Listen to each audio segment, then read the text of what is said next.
j'espère que vous allez tous très bien. Aujourd'hui, je reviens avec une vidéo sur les dahlias. Comment avoir des dahlias jusqu'en novembre. Parce que oui, il ne faut pas laisser tomber les dahlias parce qu'on va être en septembre. Les dahlias, ils peuvent être encore magnifiques septembre et octobre. Et en plus, moi, je suis dans le Grand Est, donc je parle pour le Grand Est. Mais si ça se trouve dans le sud, il y a moyen d'avoir encore des dahlias jusqu'en décembre au moins. Alors, je vous ai fait un petit bouquet. Hop, mini bouquet. Regardez ça. De mes spécimens. Vous allez voir dans la vidéo, je vais vous montrer tous les dahlias dans ma vidéo. J'en ai un qui n'est pas sorti, qui se fait attendre. Et je sais pas trop pourquoi, parce qu'il est en plein soleil pourtant. Donc à mon avis, il se fait manger par l'autre gros là, le labyrinthe. Celui-là, c'est labyrinthe, vous voyez. Et labyrinthe, je l'adore. Et là, il a été à la canicule, à la grosse chaleur. Alors il est devenu très très jaune. Mais si vous avez des images dans d'autres vidéos avant, je l'ai déjà montré et il était rose. C'est marrant, avec le soleil, selon, ça change vraiment complètement la couleur, vous voyez. Là, ils sont presque tout jaunes, parce qu'ils étaient plein soleil. Alors les dahlias, vous avez besoin de beaucoup de soleil ou de beaucoup de lumière, parce que l'année dernière, on n'a vraiment pas eu beaucoup de soleil. Et pourtant, j'avais des dahlias qui étaient gigantesques, qui étaient au taquet. Mi-ombre, ça fonctionne plus lentement. Mais ça fonctionne très bien. En fait, si vous voulez, moi je suis en plein soleil, mais j'ai quand même l'ombre des arbres autour. Et ça fonctionne quand même très très bien. Alors là, je vais vous montrer dans la vidéo comment les entretenir, comment faire pour qu'ils durent et qu'ils produisent beaucoup de fleurs. Et que vous ayez des fleurs jusqu'au maximum des possibilités. Selon les premières gelées, en général, je taille et j'enlève les dahlias à début novembre. Début novembre ici, j'enlève tout, je taille et je les hiverne. Alors voilà. Et d'ailleurs, j'en ai qui sont hivernés, que je n'ai pas plantés cette année, mais que je garde. Et ils ont juste sorti un petit peu des pousses, du coup, comme je ne les ai pas mis en terre. Et comme ça, j'ai une rotation. C'est quand même quelque chose qui peut, dans mon cas, qui n'est pas, mais qui peut être économique. Vu que vous pouvez les garder, alors il faut un peu de place, mais il n'y a pas besoin de lumière pour les hiverner, petite parenthèse encore fermée. Donc vous voyez, alors regardez ça, c'est merveille. Donc ça, c'est Château de la Bourdesière, ça c'est Labyrinthe, et toi tu es qui? Ah oui, et lui c'est American Down quand il s'est complètement ouvert. Ce qui est très intéressant, American Down, c'est qu'il change tout le temps de couleur. Donc au début, il est très très rose avec le cœur tout violet. Et là, il devient presque, vous voyez, il est orangé presque sur les pointes. Enfin, il est magnifique. Voilà. Alors, voilà, ça c'était la première chose. Et la deuxième chose, donc là, je vais vous donner tous les conseils pour comment je fais. Je vais vous montrer ce que j'ai fait pour que les dahlias durent. Et ensuite, le plus longtemps. Et ensuite, donc, je suis allée me promener chez Emmaüs, c'est un endroit que j'adore pour plein de choses, pour tout en fait. Où on peut trouver des fois rien, des fois parce que je suis quand même un peu difficile, je ne prends pas n'importe quoi. Et là, évidemment, je vais au rayon Emmaüs, au rayon des pots de fleurs, de l'endroit où ils mettent les pots de fleurs, tout ça. Et là, il y avait un caddie avec plein de pots en plastique nul, moche. Mais qui peuvent être utiles quand même. Alors voilà, si vous avez des petites plantations à faire, des fois c'est vraiment pas cher chez eux. Et là, j'ai trouvé un pot qui fait vraiment, qui est ancien, avec beaucoup de patine. Donc je vous montre dans la vidéo ce que j'en fais. Je vais déjà, dans un premier temps, je vous montre comment je le nettoie. Et ensuite, la belle plante que j'ai choisie pour mettre dedans. Voilà. Donc je vous montre tout le procédé et comment je plante et ce qu'il faut savoir sur la plante que je mets dans le pot. Voilà. Donc ce petit pot vintage, c'est vraiment très très beau, franchement. Et j'ai hésité en plus, à le prendre parce que comme j'ai pas mal de bazar, moi je suis plutôt, alors je sais pas vous, dites-moi en commentaire. Moi, je suis pas minimaliste. Alors, ça veut pas dire que je dépense pas du tout. Je suis pas dépensière du tout en fait. Mais je suis maximaliste dans le sens où je peux garder des coquillages, des cailloux, des fleurs séchées. Et là, vous les voyez pas. Et là, c'est toujours celle de l'année dernière en plus, celle-ci. Je vais les remplacer. Mais vous voyez, j'ai ma lavande séchée sur le côté. Voilà. J'ai des petites fleurs là, hop, vous voyez. Celle de cette année qui a déjà pris la poussière. Voilà, enfin, voilà. Et les petits pots, les pots moyens, grands, tout ça. J'aime bien l'effet un peu accumulation où il y a plein de cadres, ou voilà. Bref. Voilà, donc je ne suis pas trop minimaliste. Alors du coup, j'ai hésité à prendre ce pot. Parce que je me suis dit, ça va être encore du bazar qui va traîner peut-être ou pas. Et là, en fait, je m'en suis très bien occupée parce qu'en fait, des fois, dans le cadre, on se dit, est-ce qu'il est vraiment bien? Et une fois que je l'ai eu à la maison, j'ai fait, ah ouais. Je le trouve, alors vous me direz ce que vous en pensez en commentaire. Est-ce qu'il est beau, mon pot? Alors, il faut savoir que je l'ai payé. Je vous dirai ça dans la vidéo un peu plus loin. Je vais vous dire combien je l'ai payé. Voilà. Et Emmaüs, voilà, c'est toujours une petite balade. C'est comme les brocantes en été. C'est toujours une balade que j'aime beaucoup. Alors moi, j'aime beaucoup ça avec les cueillettes. Voilà, les cueillettes de légumes et de fruits. Voilà, c'est la sortie avec les enfants. Et c'est bien aussi quand on est avec ses enfants dans des sorties comme ça, parce qu'on leur apprend à aimer et à recycler, à aimer les choses déjà utilisées, à leur redonner une seconde vie aussi. Ça, c'est bien, je trouve. C'est un beau message, voilà. Donc, j'espère que cette vidéo vous plaira. N'hésitez pas à partager et à commenter. Et je vous fais des gros bisous. À très très bientôt. Salut, salut! Alors, on va d'abord à l'arrière de mon jardin pour nettoyer et essayer de restaurer le pot que j'ai trouvé donc chez Emmaüs, qui est un vieux pot qui m'a vraiment beaucoup plu car c'est un pot très lourd en pierre assez épaisse. Et donc je vais essayer de le nettoyer donc avec du bicarbonate et du vinaigre. Alors ce mélange est parfois controversé, mais pour moi il fonctionne extrêmement bien. Donc je fais comme ça. Je frotte, alors j'ai vraiment beaucoup frotté. Alors de chaque côté, c'est vraiment très très lourd. Et j'aime beaucoup parce qu'évidemment, il y a des petites fleurs imprimées dessus. Des petits ornements qui sont vraiment très jolis dans le jardin.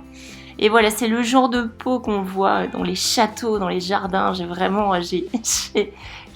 craqué sur ce pot. Alors, je frotte bien de tous les côtés et vous voyez, il y a de la mousse aussi, enfin vraiment, il était dans un état. Alors par contre, je n'ai pas réussi à récupérer le côté jaune, hein. Je n'ai pas réussi à le blanchir, mais c'est pas très grave. Parce que quand je vois qu'il y a des tutos qui existent hein, pour vieillir les pots que vous achetez, celui-là n'en a pas besoin du coup, hein. J'ai vraiment la patine tant recherchée, donc c'est parfait. Et pour essayer de contraster avec la couleur du pot, ce que je vous conseille toujours de faire quand même pour que ça ressorte dans votre jardin, qu'on mette bien en avant la plante qui est dans le pot. Là, c'est un bégonia tubéreux avec des feuilles noires. Donc vraiment, je l'ai déniché celui-là aussi parce qu'il n'y en avait qu'un seul. Et ces feuilles noires du bégonia, ça va vraiment trancher avec le côté blanc du pot, blanc et un petit peu jaune. Alors n'hésitez pas à bien boucher le trou de n'importe quel pot d'ailleurs, pour éviter de perdre trop de terreau à l'arrosage, ça c'est important. Et prenez donc comme moi des morceaux de terracotta, de pot terracotta, comme ça c'est quand même poreux, donc l'eau va s'écouler mais doucement.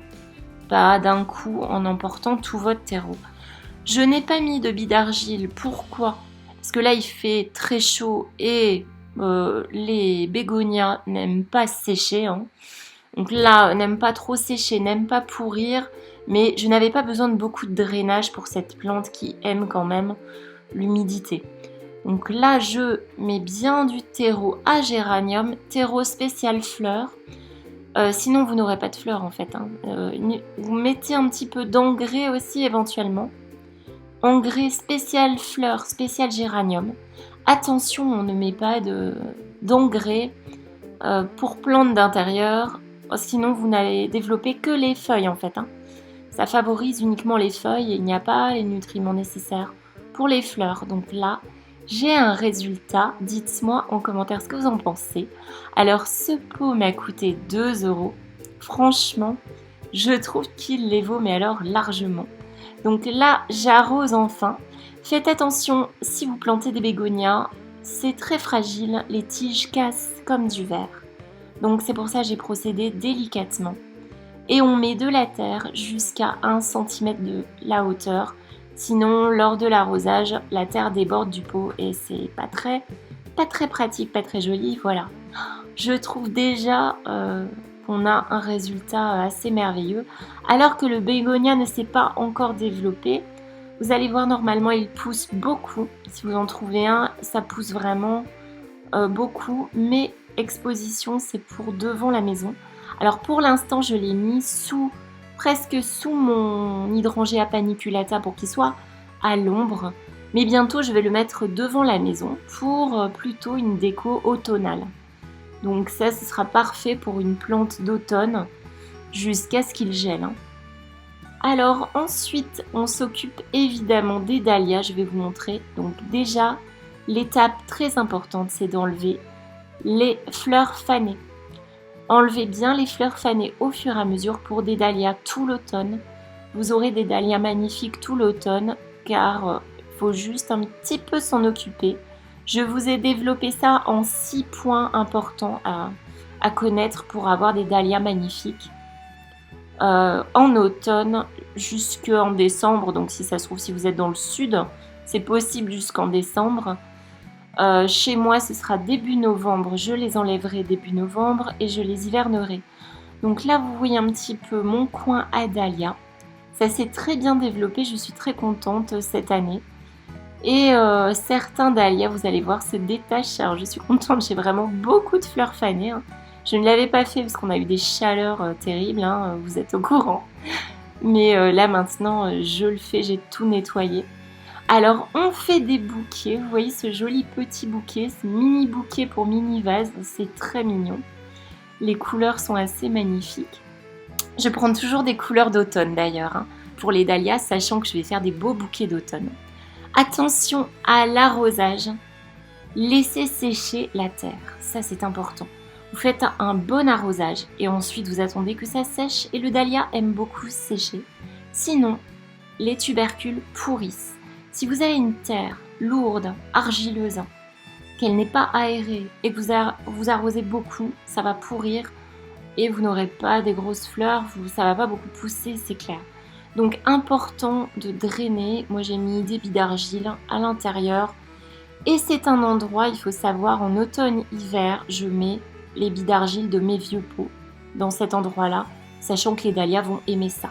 Bien nourrir vos dahlias. Les dahlias, c'est très gourmand. Quand il y a des grosses fleurs, il y a forcément de la nourriture derrière. Donc on nourrit avec les choses les plus naturelles, si possible ou avec du biologique. Du compost, c'est excellent. Aérez bien la terre, comme ça l'eau pénètre plus facilement. L'oxygène, c'est très important aussi. Donc on griffe et en même temps, lorsque je mets la nourriture, elle s'infiltre plus facilement si je griffe et j'aère bien la terre. Ensuite, on désherbe autour des pieds des dahlias. Ça, c'est important. On fait un gros désherbage. Parce que là, la concurrence racinaire, chez moi, ils sont quand même assez serrés. Donc, pas de concurrence racinaire. On enlève les mauvaises herbes à ces endroits-là. Je n'en ai pas beaucoup. Et évidemment, Sakura nous fait son petit spectacle. Si vous mettez pause, vous verrez pourquoi. Elle fait toujours la maline quand on filme. Voilà. Alors, j'ai mis compost ou engrais spécial fleurs. C'est les deux possibilités. Ça va très bien aller. Le compost de fumier de cheval, c'est la perfection, je trouve. Et vous voyez, mes petites tomates grappes s'en sortent bien aussi. Voilà, le mini bouquet. Ces fleurs, je les adore. Cette année, j'ai de très belles surprises. Franchement, là, avec tous ceux que je vous ai cités. Et la meilleure surprise, c'est American Down. Mais je savais déjà que c'était un dahlia magnifique.